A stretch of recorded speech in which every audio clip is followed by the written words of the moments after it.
और यूक्रेन की सरकार ने दावा किया है कि रूस ने खेरसोन पर गोलीबारी की है। इस हमले में 2 बच्चे घायल हो गए। यूक्रेन के युद्ध में धीरे धीरे पोलैंड की एंट्री हो रही है। अब तक सिर्फ आंखें दिखा रहा पोलैंड अब ज़ेलेंस्की को मिसाइलों की सप्लाई करने की तैयारी करा और पुतिन ने अपने कैंप में सभी कमांडरों को करारा जवाब देने के आदेश भी दे दिया है।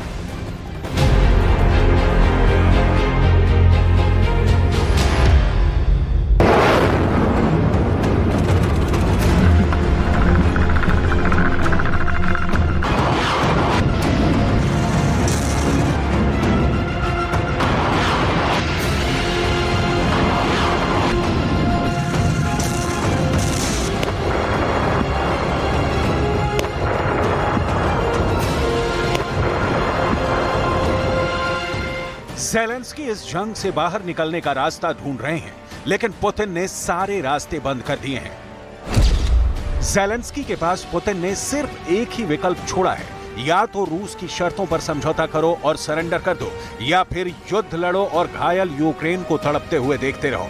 पुतिन की इस युद्ध नीति को ज़ेलेंस्की भी समझ रहे हैं, इसलिए उन्होंने किसी भी तरह से लंबी दूरी तक मार करने वाले हथियारों को हासिल करने की कोशिश शुरू कर दी है। पहले ज़ेलेंस्की ने अमेरिका को सहमत करने की पूरी कोशिश की ताकि किसी तरह यूक्रेन की सेना को लंबी दूरी तक मार करने वाली मिसाइल मिल जाए, लेकिन पुतिन की धमकियों से डरे अमेरिका ने ज़ेलेंस्की की मांग को तो नहीं माना। तो अब ज़ेलेंस्की ने अब नया रास्ता चुन लिया है। ज़ेलेंस्की अब पोलैंड के साथ लंबी दूरी की मिसाइल हासिल करने के लिए बातचीत कर रहे हैं। ज़ेलेंस्की की नजर रूस के नौसेना अड्डों तक मार करने में सक्षम 5वीं पीढ़ी की लंबी दूरी की मिसाइल NSM पर है। NSM यानी नेवल स्ट्राइक मिसाइल। ज़ेलेंस्की ने 2 महीने पहले पोलैंड का दौरा किया था और उस वक्त भी उन्होंने पोलैंड के प्रधानमंत्री से लंबी दूरी के हथियारों के लिए बातचीत की थी, जो काफी अहम थी। NSM आखिर ये मिसाइल कैसे यूक्रेन की सेना के लिए बहुत जरूरी हो चुकी है और क्या ये मिसाइल युद्ध का परिणाम बदल सकती है, ये बड़ा सवाल है। इसके अलावा आपको ले चलेंगे क्राइमिया, जहां पर पुतिन को बातचीत की टेबल पर लाने के लिए ज़ेलेंस्की ने एक नई चाल चल दी है।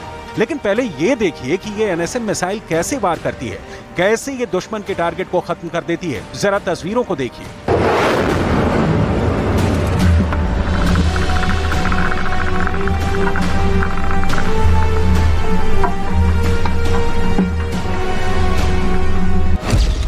ये मिसाइल जमीन और समंदर दोनों में मार कर सकती है।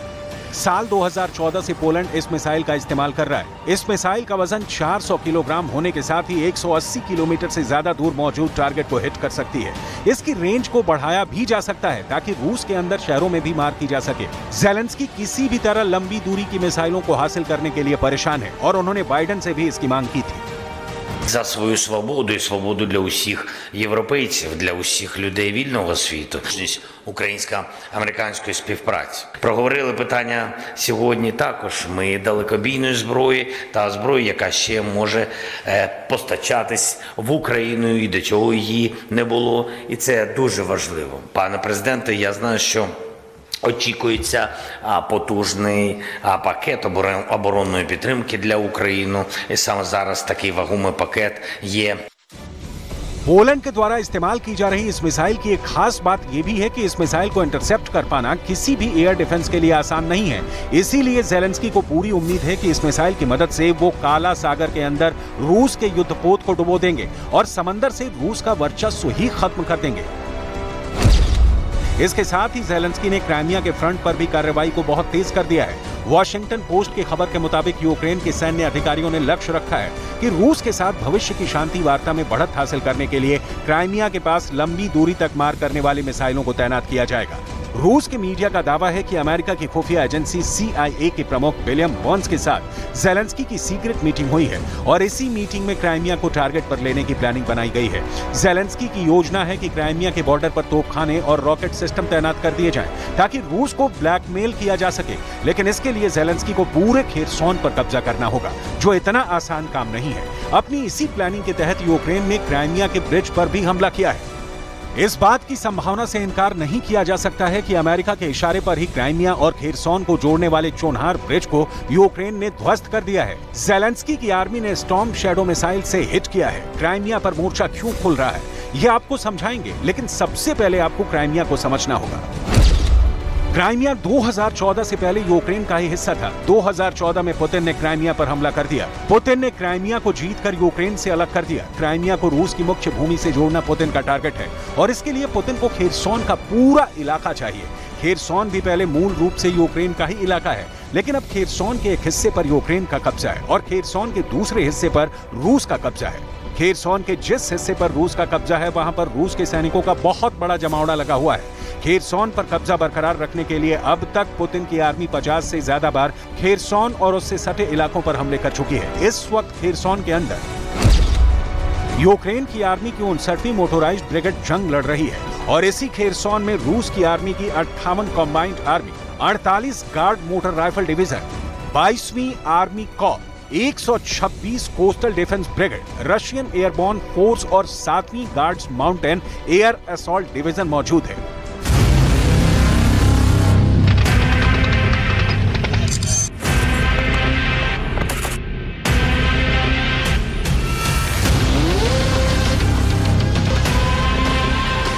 पुतिन ने हजारों की संख्या में रूस के जवानों को खेरसोन के इलाकों में बिछा दिया है और इन सारे जवानों को हर दिन जिंदा रहने के लिए हजारों टन खाद्य सामग्री, इसके अलावा लड़ने के लिए गोला बारूद की जरूरत होती है।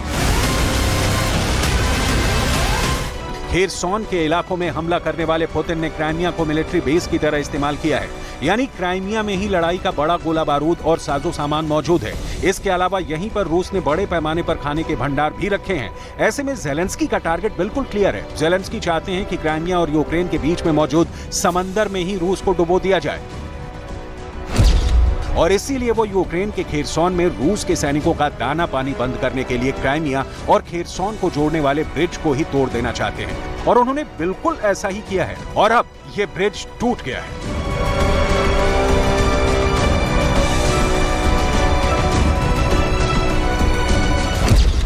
कुछ इंटरनेशनल रिपोर्ट्स में दावा किया गया है कि ये ब्रिज टूटने के बाद अब रूस की सेना को खेरसोन पहुंचने के लिए 150 किलोमीटर का ज्यादा सफर तय करना होगा और बड़ी बात यह कि ये 150 किलोमीटर की सड़क एक ग्रामीण सड़क है जो काफी संकरी है। रूस पर दबाव बनाने के लिए यूक्रेन के पास दूसरे ब्रिजों को भी तोड़ने का विकल्प मौजूद है। क्राइमिया को खेरसोन से एक नहीं कई ब्रिज जोड़ते हैं, जिनमें से 3 ब्रिज प्रमुख हैं: एंटोनिवस्की ब्रिज, क्राइमिया ब्रिज और चोनहार ब्रिज। चोनहार ब्रिज नष्ट हो गया है, लेकिन एंटोनिवस्की और क्राइमिया ब्रिज अभी भी चालू है।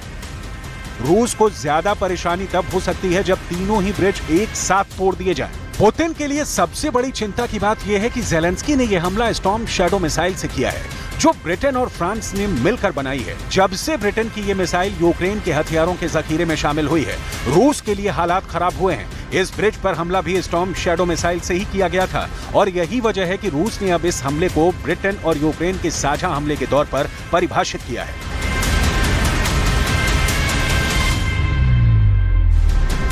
काउंटर अटैक को लेकर ज़ेलेंस्की के समर्थन में खड़ा मीडिया ऐसा कई वीडियो जारी कर रहा है जिसमें यूक्रेन के सैनिकों की लाइफ को ग्लैमराइज किया जा रहा है। यूक्रेन के जवानों को फ्रंट लाइन पर हंसते और मुस्कुराते हुए दिखाया जा रहा है। ऐसा इसलिए किया जा रहा है ताकि भारी संख्या में यूक्रेन के लोग सेना के अंदर शामिल हो। लेकिन जंग यूक्रेन के जवानों पर कितनी भारी पड़ रही है, आप पुतिन के इस बयान से समझ सकते हैं। पुतिन ने यह खुद बताया है कि काउंटर ऑफेंसिव के दौरान ही यूक्रेन के 245 टैंक उड़ा दिए गए हैं।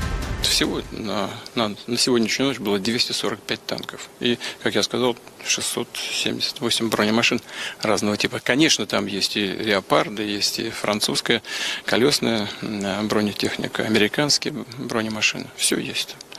Горят за милую душу. यूक्रेन में ऐसा बहुत कुछ हो रहा है जो इंसानियत के लिए बहुत काले पन्ने हैं, लेकिन युद्ध खत्म होने तक इस बहुत बुरे दौर से गुजरना दुनिया की मजबूरी बन गई है। अगर ये लड़ाई क्राइमिया में भी फेल हो गई तो फिर रूस परमाणु बम का भी इस्तेमाल कर सकता है और इन हालातों में कभी भी वर्ल्ड वॉर की नौबत आ सकती है।